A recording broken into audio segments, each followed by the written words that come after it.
They said it was just business, but I saw the hate in his eyes. One eviction notice, one broken heart. But my son? He had a plan that would change everything.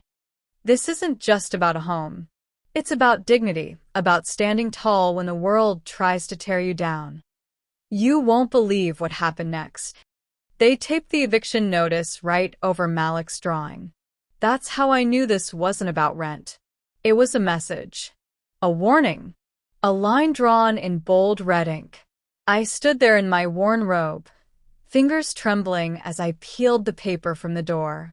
The tape tore off part of the sun my baby had colored just last week, yellow and bright, with big smiling faces.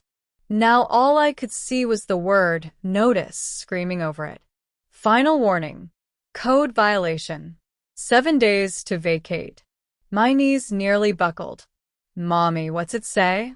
Malik's voice floated from behind me, soft and unsure.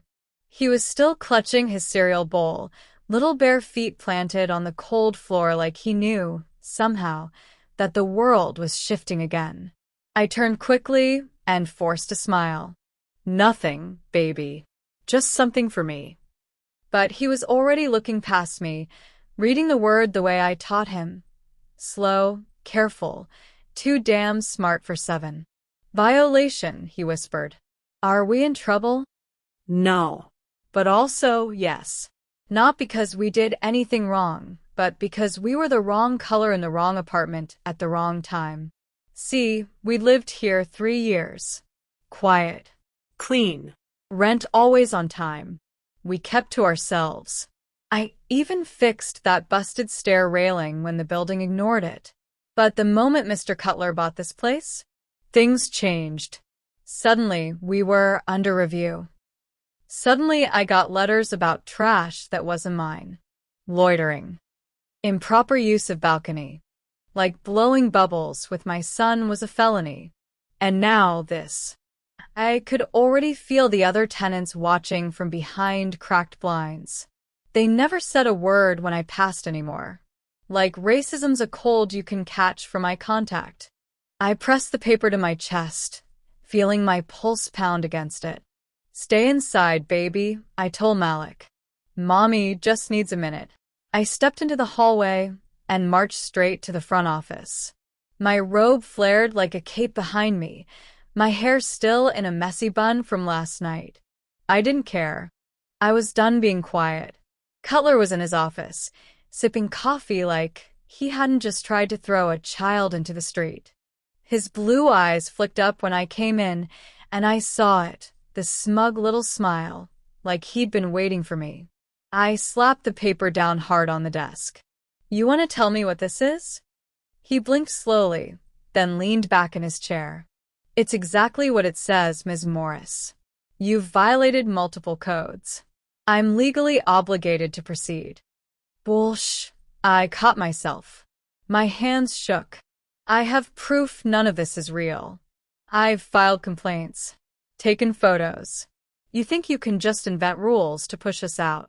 I think, he said, sipping calmly, that if you don't like the management, you're welcome to find somewhere else to live.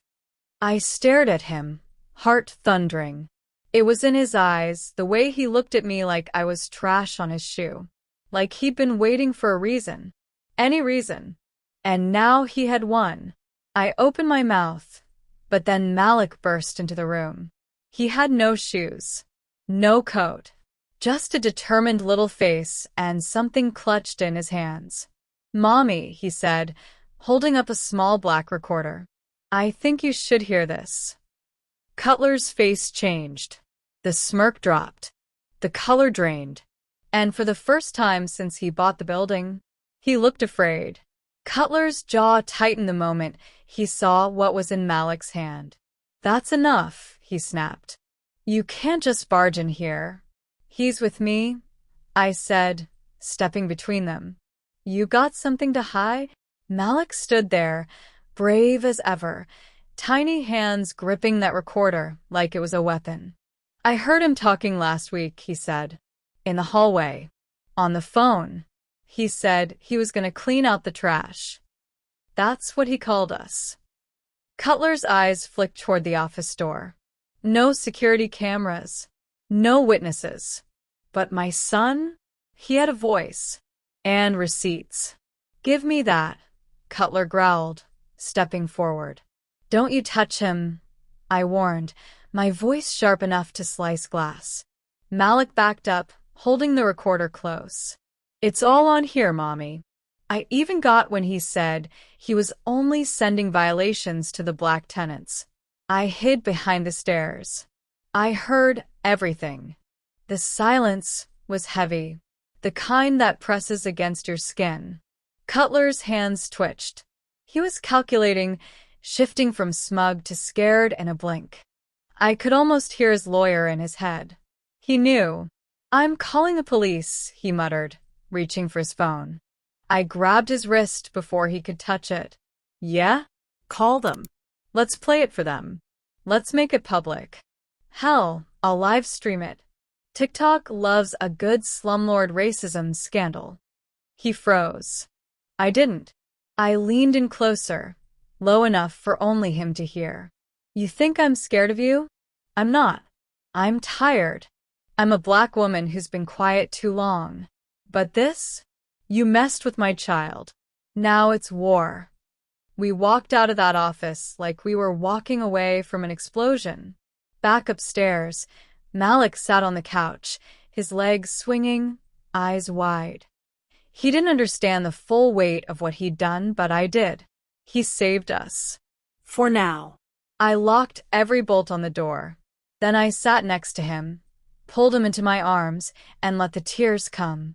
He looked up at me, confused. Did I do something bad? No, baby, I whispered. You did something brave.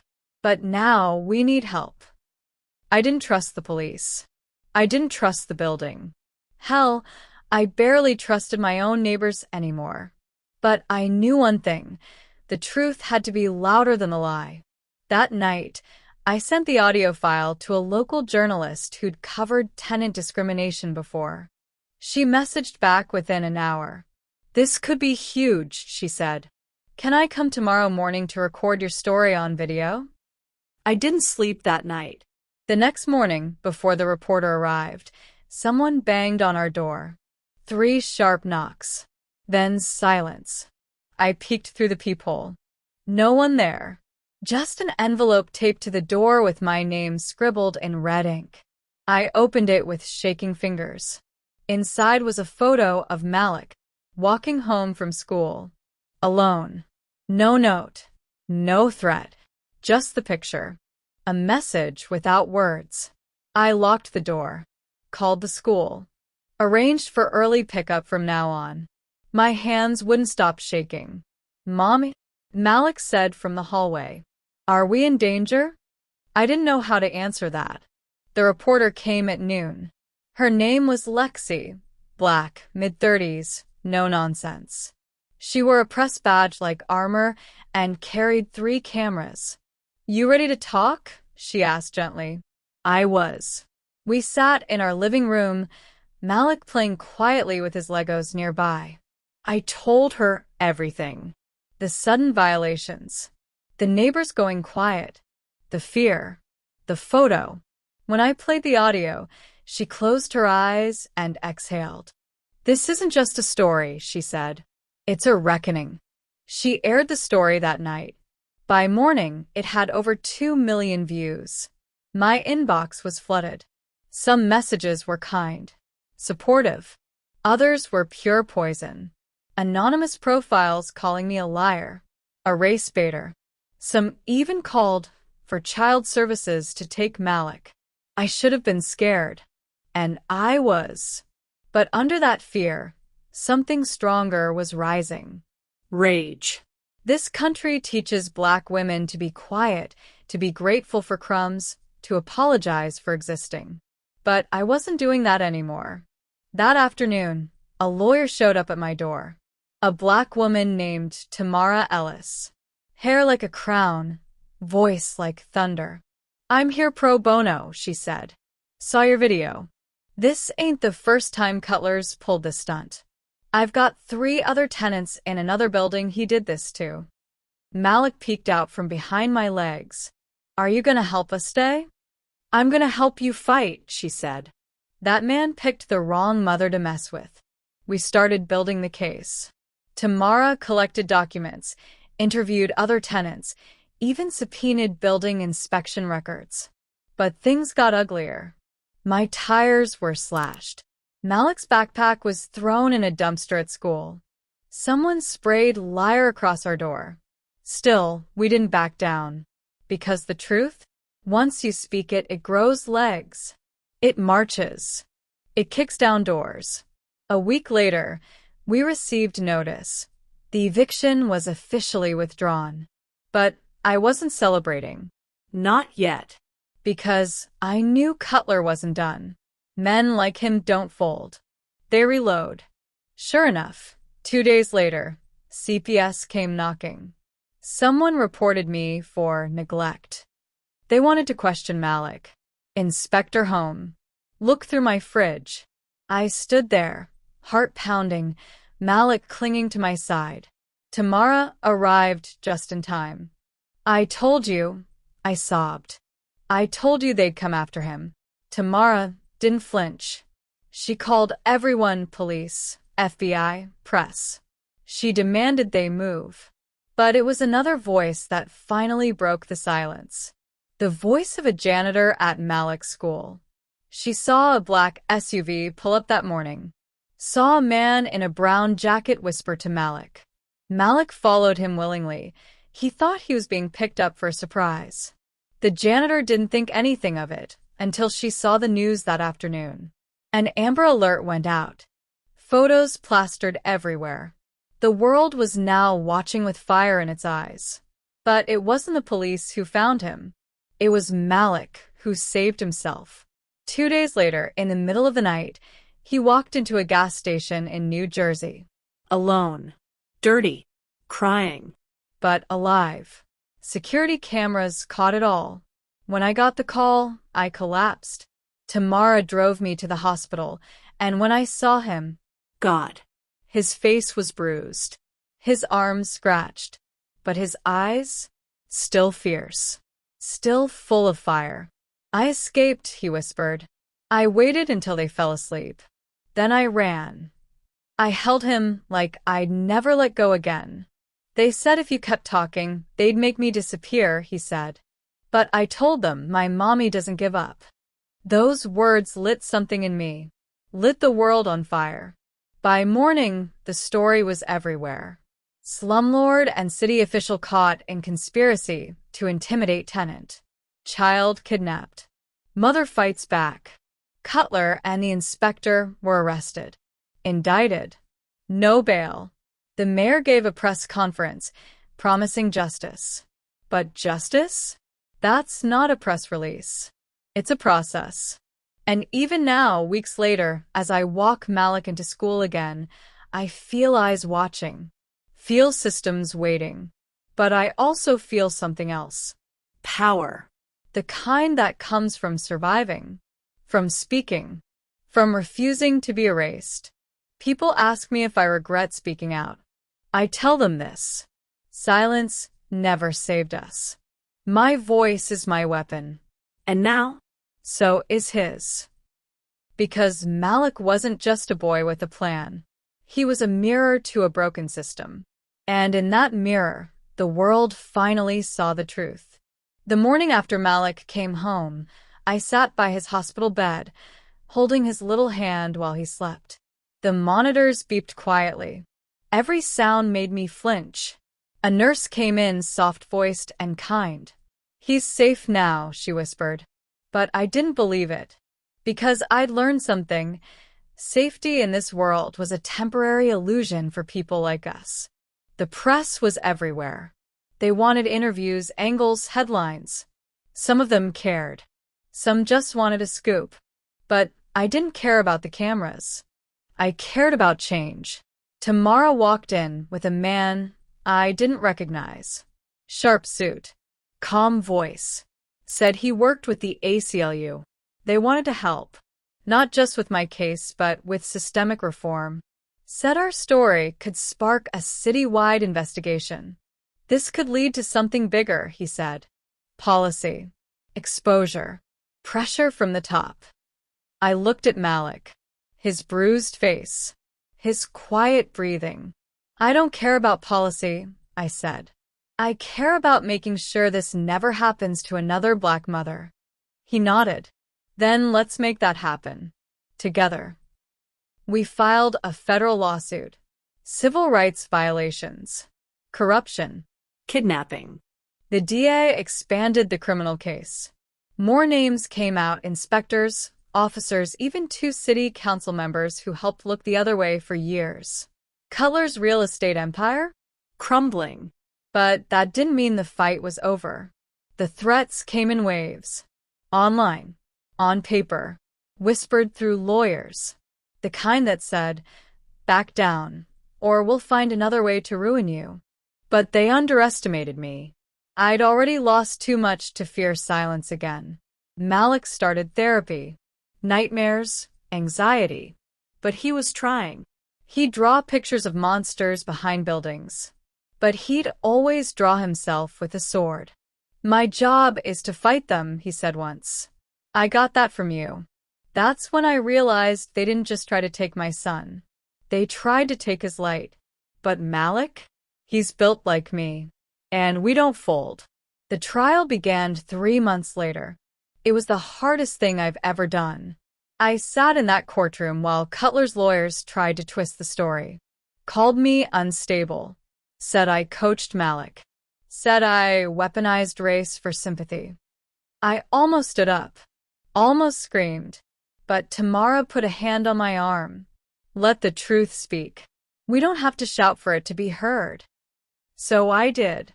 When it was my turn to testify, I looked straight at the jury and told them everything.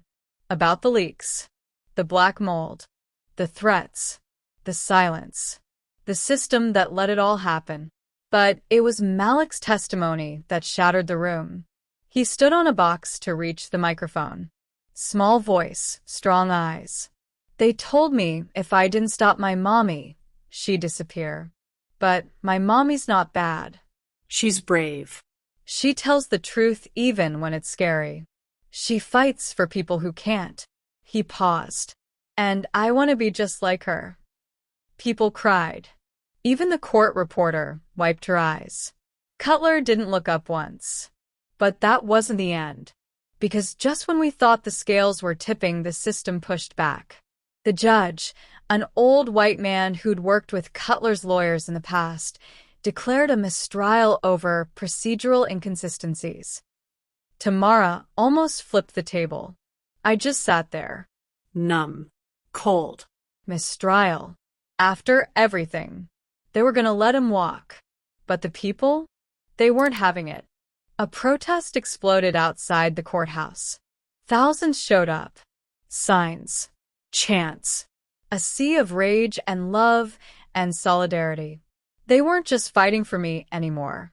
They were fighting for all of us. "We are Malik," the signs said. "Housing is a human right." The mayor tried to calm it. Promised to revisit the judicial process. Promised accountability. I didn't want promises. I wanted change. That night, I went on national TV. Live. No script.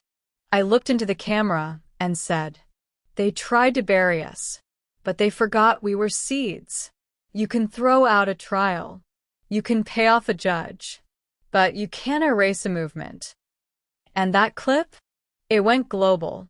By morning, the Department of Justice announced a separate federal investigation. This time, nobody could block it. Cutler was rearrested. So was the judge. The whole city shook. And I realized something. They never feared me because I was loud. They feared me because I wouldn't stop. I was the mother who fought back. And now, the world was listening. The day Cutler was sentenced, the air felt different. It wasn't relief. Not quite. It wasn't even joy. It was something deeper, recognition. Like the world finally saw what we'd been screaming for years. That our lives matter, that our pain is real, and that silence is violence. He got 15 years. Not enough, but it was something. And it sent a message that money, power, and whiteness couldn't always shield you from justice. Malik stood beside me on the courthouse steps. He held my hand tight. A little taller now, still healing, but stronger. "They can't hurt us no more," he whispered. And I knew he didn't mean just us. He meant all of us. Because this fight, it stopped being about one apartment, one eviction, one crooked landlord. It became about every single person who's been ignored, evicted, harassed, and left to suffer in silence just because of the color of their skin or the zip code they were born into. It became about change. And change was happening. The city passed new housing laws. A tenants' protection board was formed.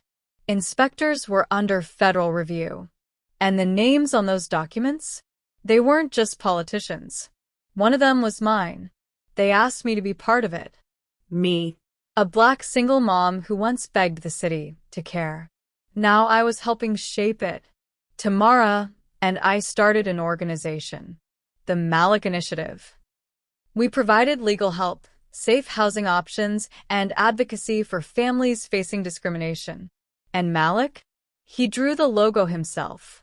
A little kid with a flashlight shining into a dark building. "We gotta help them find the way out, Mommy," he said. I cried when I saw it. We spoke at schools, rallies, on panels and podcasts. We told our story, not for sympathy but for strength. So nobody else would have to go through what we did alone. And slowly people began to listen, because stories, they change minds, they open hearts, and ours was just one of many. To the mothers watching this right now, I see you. To the families scraping by in places that don't feel safe, who know what it's like to be dismissed and disrespected, I've been you. To the kids who dream of a world where they're not punished for existing, don't stop dreaming. And to anyone who's ever been told to sit down and be quiet, stand up, speak loud. They don't get to write your ending. You do. Because when they tried to evict me, they thought they were just kicking out another Black woman with no options. What they didn't know was, they were waking up a warrior. And that little boy they tried to scare? He's gonna grow up and change this world. So don't scroll past this. Like this video. Share it. Subscribe to the channel. Because our stories deserve to be heard. And somewhere out there, another mom is holding her son tight, wondering if she has the strength to fight one more day. Let her hear this.